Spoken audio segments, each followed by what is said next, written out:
खुले मार्ग में एक महिला जा रही थी, ऐसे जंजीर तोड़ करके गिरा और लोग देख रहे हैं। मतलब लोग ऐसे देख रहे, कोई वीडियो बना रहा है, कोई देख रहा है। ऐसा लगता है इन लोगों की आंखों का पानी मर गया है, इनमें मनुष्यत्व ही नहीं रह गया है।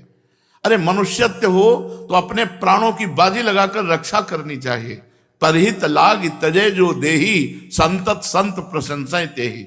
ये ऐसी कायरता, ऐसा पौरुषत्वहीनता आ रही है कि एक आदमी को 4 आदमी मिलकर के परेशान कर रहे हैं, कोई बोलने वाला नहीं, कोई बोलने वाला, और मनोरंजन और वीडियो बना लेंगे। उसको बचाने की चेष्टा नहीं की जाएगी। एक आदमी का एक्सीडेंट हुआ पड़ा है, आदमी कार से निकलता है, खिड़की खोली, वीडियो बनाया, चल दिया। ऐसी पशुता आती जा रही है, स्वार्थ वृत्ति आती जा रही है। क्यों? क्योंकि पाप हृदय में विराजमान है। 5वां, चुगली करना। किसी की भी बात अगर आपको करनी तो उसके सामने कीजिए, उसके पीठ पीछे यदि बात की तो चुगली हो जाएगी और ये पाप है।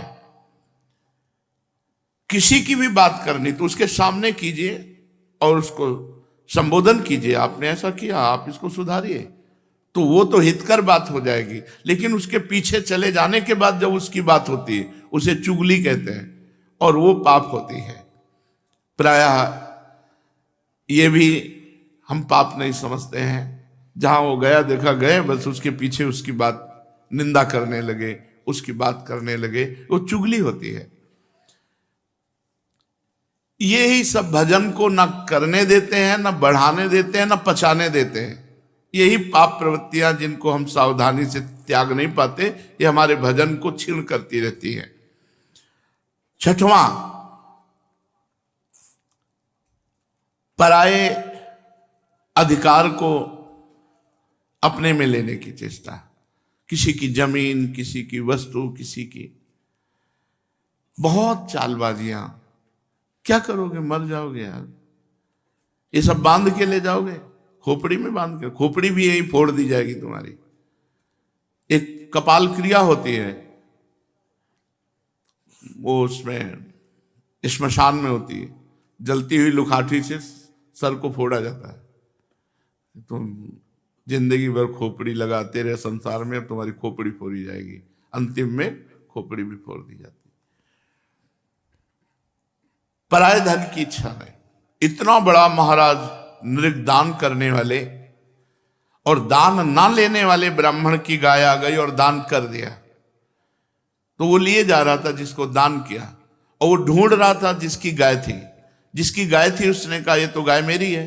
तो उनका ये तो गाय अभी महाराज नृग ने दान किया है।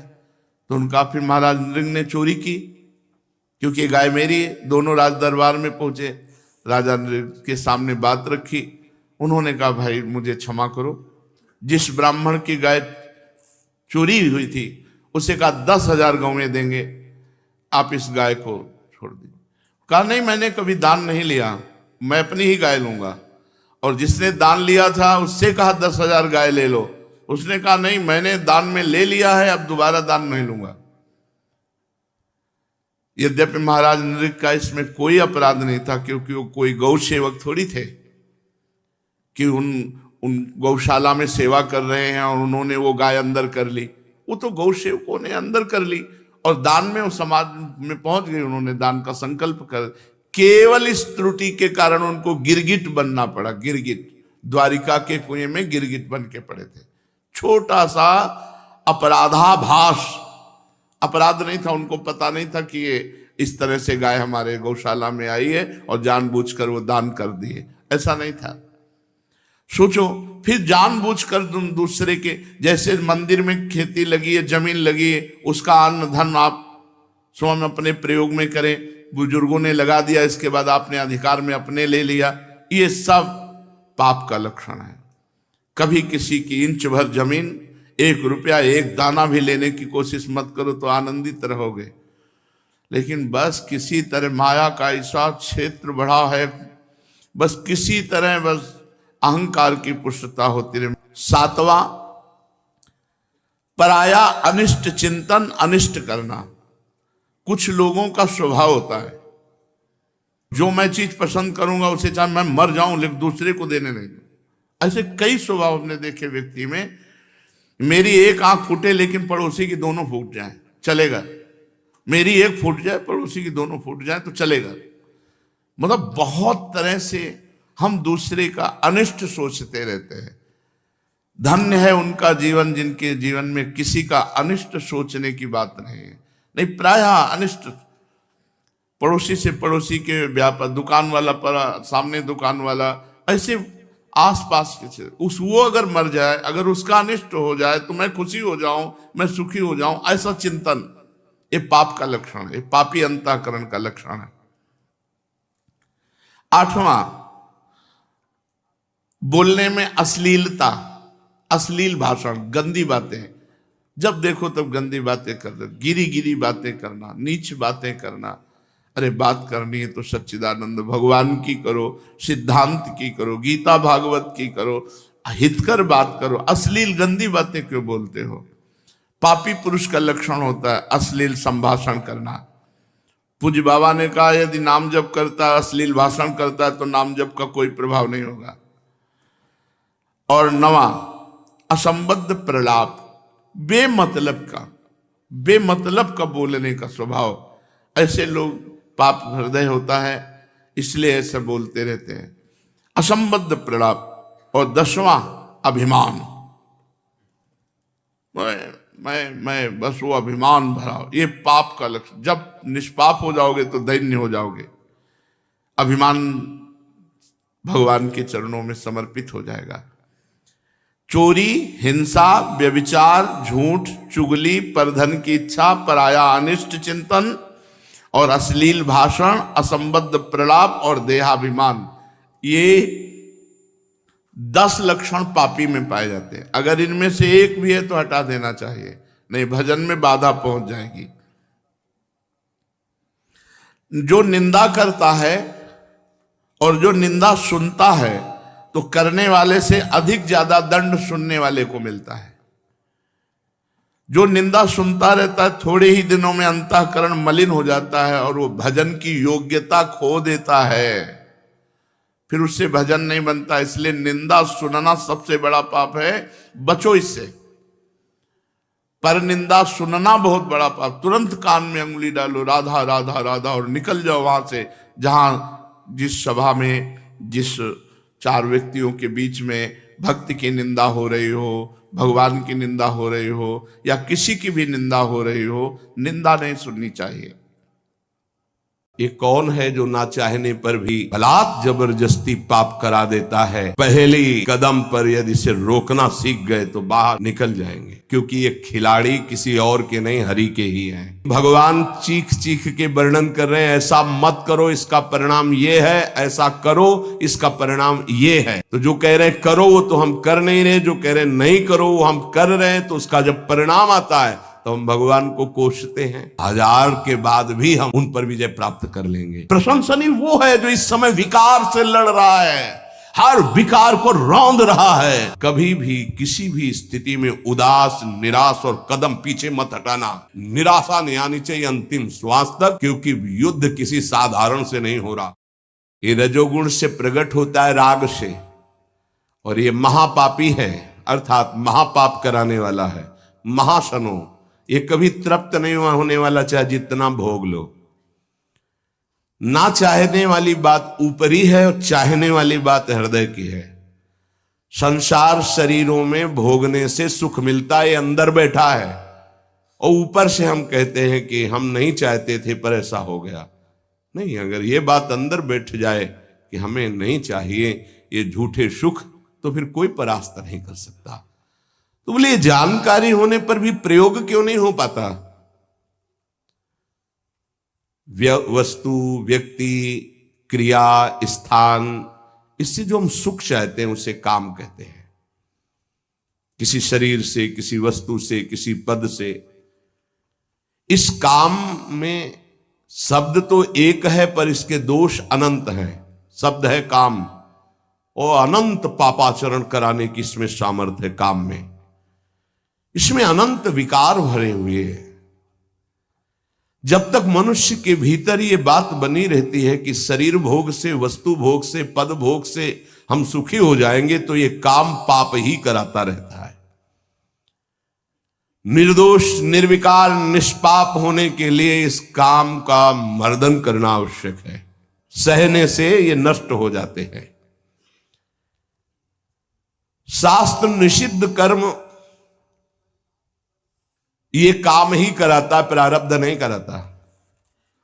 प्रारब्ध से शास्त्र निषिद्ध कर्म जो किए उनका फल आता है सुख दुख।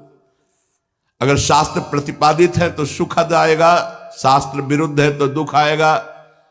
लेकिन ये जो हमसे पाप करा रहा है, कोई प्रारब्ध नहीं करा रहा, कोई काल नहीं करा रहा, कोई ईश्वर नहीं करा रहा। काले कर्म ईश्वरे मिथ्या दोष लगाए, ये हमारी चाहत करा रही, अंदर बैठी है, शरीर के भोगों से सुख मिलता है, ये अंदर घुस के बैठ गया है और यही हमसे पाप करा रहा है। तो जब जानकारी हो गई तो फिर पाप क्यों हो रहे हैं? जब जानकारी हो गई कि ये काम पाप करा रहा है तो हम इस जानकारी का प्रयोग क्यों नहीं कर पा रहे हैं? तो बोले धूमे नाव्रियते वह्निर यथा दर्शो मलेन च यथोल्बेनावृतो गर्भस तथा तेने दमावृतम। ये ज्ञान ढक गया है हमारा, जो ढका हुआ ज्ञान, ये प्रकाशित, ये काम में नहीं आएगा। अब जो ही भोग इच्छा प्रकट हुई,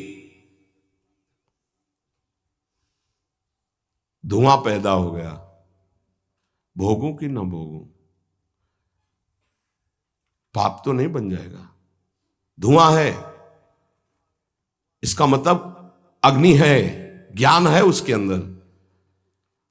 अब अगर उस समय उसको सत्संग मिल जाए, कोई संत की बात चलने लगे, उसका चिंतन वो रोक पावे, तो मानो फूंक मारना है। जैसे धुआं उठ रहा है, 1 2 3 फूंक मारो, आग लग गई, प्रज्वलित हो गया, बच गया।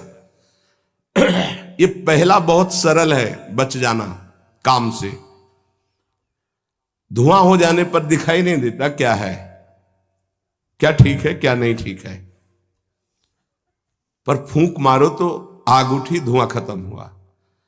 ये ज्ञान हो रहा है, बीच बीच में जलन हो रही कि भोगूं कि ना भोगूं, अच्छा है कि नहीं अच्छा है, कहीं पाप तो नहीं हो जाएगा, कहीं गलती तो नहीं हो जाएगी। पर वो धुआं है, नहीं भोग लेते हैं, अवसर मिला है, समय मिला है, भोग ले। ये उस समय उसको चाहिए, तत्काल कोई सहयोगी चाहिए विवेक का। परमार्थिक मार्ग में धुआं पैदा कर देगी। साधक अगर सावधान हुआ तो तत्काल प्रयासरत हो जाता है इस धुएं को हटाने के लिए। फूंक मारने का मतलब कीर्तन शुरू हो गया, वो सत्संग शुरू हो गया, किसी संत के पास तत्काल बैठ गया, उसकी वाणी सुनने लगा, वो धुआं खत्म हुआ। फूंक लगी, आग जली, धुआं खत्म, ठीक निर्णय होगा। नहीं नहीं, ऐसा नहीं करना। उत्पत्ति विनाशशील जड़ वस्तुओं में प्रियता, महत्ता, सुंदरता, सुखद रूपता, ये काम पहले पैदा करता है। ये सत्य है, इसमें सुख मिलेगा, इसमें बहुत सुख मिलेगा। अब ये धुआं बढ़ता चला जा रहा है, कैसे सुख मिलेगा? लाखों लोग भोग रहे हैं, कैसे सुख? कैसे तुम मुझे बावरा बना सकते हो? नहीं नहीं, गलत है। ये है धुआं को हटाना, फूंकना। अरे अन्य शरीरों की अपेक्षा मनुष्य शरीर सर्वश्रेष्ठ है, इसमें विवेक है। हम कैसे ऐसा पशुवत आचरण कर सकते हैं? नहीं, अरे मन नहीं, तेरी सलाह नहीं। अब वो फूंक रहा है, आग पैदा कर रहा है, ज्ञानाग्नि पैदा कर रहा है। पर बहुत प्रवीण साधक नहीं, उससे प्रवीण मन है, वो सुख को सुख मानकर भोगने की लालसा प्रबल होने के कारण वो धुआं नहीं हटा पा रहा, वो उसी में और राग कर रहा है। प्रथम अवस्था में हटा लिया तो हटा लिया, नहीं दूसरी अवस्था में बहुत ही भयानक स्थिति हो जाएगी। ऐसी कामना का वेग बढ़ा तो ये भूल गया कि मैं साधक हूं, मेरा कर्तव्य क्या है, मैं अकर्तव्य करने जा रहा हूं, ये भूल गया। क्योंकि जैसे दर्पण में ढक गया तो भूल गया, दर्पण में दिखाई देता मैं कौन हूं, तो ज्ञान रूपी दर्पण ढक गया काम से, अब ये उसकी सोच ही खत्म हो गई। अंतःकरण में इतना महत्व पैदा हो गया कि विकलता हो गई उसके अंदर। अब यही उसके पतन का कारण बन गया। इतना महत्व बढ़ गया कि निर्णय करने की क्षमता खत्म हो रही है कि मैं एक साधक हूं, मैं उपासक हूं, पापाचरण नहीं करना चाहिए। ये किसी का भी हो सकता है। पहली दशा बहुत जल्दी हटा जा सकता है, फूंक मारी हट गया, आग पैदा हुई ज्ञान की, नहीं नहीं। ऐसे तृतीय अवस्था में ये पता ही नहीं रहता मैं गलत कर रहा हूं या गलत करने जा रहा हूं, विवेक ही काम नहीं करता, वो उसे सुख और अपना जीवन मान लेता है। अगर उस कामना में बाधा पड़ी तो तमोगुण की वृत्ति बढ़ जाती है और क्रोध पैदा हो जाता है। क्रोध जब अपना स्वरूप धारण करता है तो हिंसा पैदा कर देता है, सम्मोह पैदा कर देता है।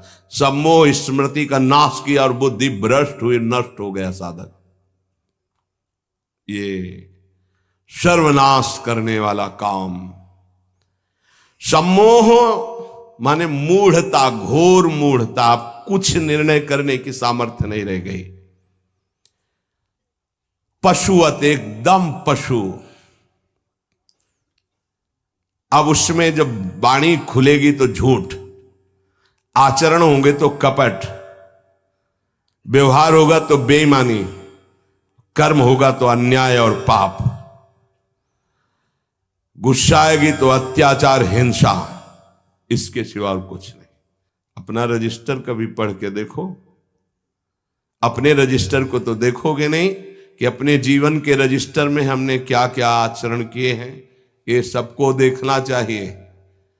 ये बात समझने की है, थोड़ा कड़वाहट जरूर है कि हम सब तत्काल भगवान को दोष देने लगते हैं, लेकिन भगवान चीख चीख के वर्णन कर रहे हैं, ऐसा मत करो इसका परिणाम ये है, ऐसा करो इसका परिणाम ये है। तो जो कह रहे हैं करो वो तो हम कर नहीं रहे, जो कह रहे हैं नहीं करो वो हम कर रहे हैं। तो उसका जब परिणाम आता है तो हम भगवान को कोसते हैं। बंबूल बोओगे तो उसमें दाग छुहारा नहीं लगेंगे, कांटे ही लगेंगे। पापाचरण करोगे तो उसका परिणाम दुख ही आएगा। पुण्य करोगे तो सांसारिक सुख मिलेगा। भजन करोगे तो पाप पुण्य दोनों से ऊपर उठकर भगवदानंद को प्राप्त होगे। कामना में तदाकार ना होने पावे तब तक बचा जा सकता है। जहां तैयारी बनी सुख भोग की और राजी हो आपने दस्तखत कर दिए, अब आपको भगवान ही बचा सकते हैं, दूसरा कोई नहीं। उस समय भगवान ही कोई ऐसी लीला कर दे तो बच सकते हो, अन्यथा नहीं बच सकते। तदाकार होना साधक का सर्वनाश हो जाना है। काम में तदाकार होना। 1 2 4 बार अगर आप ऐसी अवहेलना करेंगे तो आपका साथ देगा आपका हृदय और जलेगा, धिक्कार करेगा, बार बार कहेगा गलत है, कान पकड़ेगा, अब की बात नहीं। आगे बढ़ गए, ज्यादा मलिन हृदय हो गया तो आनंदित हर्षित होने लगेगा, आज ये भोगा कल वो भोगूंगा, और वो पापाचरण में हर्षित होकर आगे बढ़ जाता है। ये बहुत बुरी स्थिति होती है। जब तक साधक का हृदय धिक्कार देता है तब तक तो निकलने के चांस रहते हैं कि गलती को गलती मानता है और बार बार कहता है अब नहीं करूंगा। वो विवश होकर गलती हो रही पर वो कह रहा नहीं करो, ये निकल जाएगा, आज नहीं तो कल निकल जाएगा। लेकिन जो राजी हो गया है, जिसने इस महान पाप को अवगुण को गुण मान लिया है, निकलने की संभावना नहीं है। कामना का त्याग करने से ही शांति और सुख मिलेगा। त्यागात् शांतिरंतरम। कामना आते ही फूंक मार दो तो धुआं नहीं बढ़ पाएगा और दूसरी दशा नहीं आ पाएगी, दूसरी स्थिति काम पैदा नहीं कर पाएगा। वो दर्पण में मैल, तीसरी में तो सवाल ही नहीं उठता कि बच जाओ। परमार्थ का रुचि रखने वाला साधक कामना को पहचानना सीखे और जहां काम अंदर आवे तत्काल उसको नष्ट करना सीखे। नष्ट करने का उपाय है नाम कीर्तन, भगवत गुणगानवाद, सत्संग, श्रवण। किसी संत के समीप तत्काल बैठ जाओ, किसी साधक के समीप और चर्चा करने लगो।